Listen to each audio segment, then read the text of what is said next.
It was her very first time on a plane, and right off the bat, someone's taken over her overhead bin space. A flight attendant was about to step in and help, but she got shut down cold. She insisted on cramming her luggage into that exact spot. A passenger nearby, seeing the attendant's predicament, offered to move their own bag around, but this kind gesture, it only earned them her sarcastic ridicule. Will the child be a nuisance? It's an 11-hour flight. I don't... Jolly good.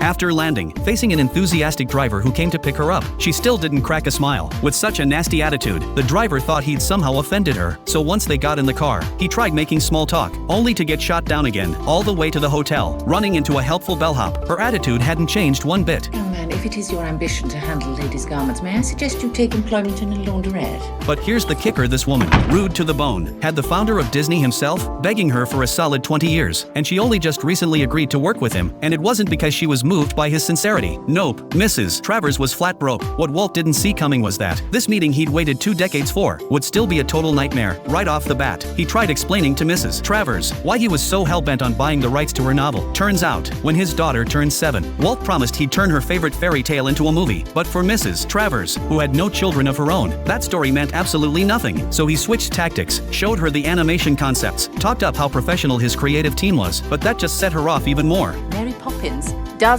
not sing. Yes, she does.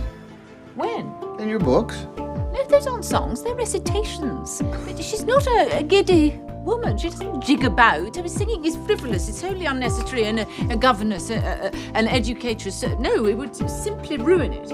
I won't have her turned into one of your silly cartoons. Walt knew she'd be tough to deal with, but he didn't expect her to be this brutal. That's when it hit him. He wasn't gonna win her over with artistic vision, so he pulled out his ace card: final script approval. He knew that to get this project, he had to earn the author's trust first, but what he didn't expect was Mrs. Travers still wouldn't sign. She wanted to be involved in the adaptation, and she wanted everything recorded, until she was completely satisfied. Faced with this blatant distrust, Walt finally agreed, because behind Mrs. Travers' hardline demands, he saw a mother desperately afraid of losing her child. Plus, he had total confidence in himself and his team. But man, did that make life hell for his staff? Right at the start of the adaptation, the composer, who didn't know Mrs. Travers' temperament yet, said something wrong and got kicked out on the spot.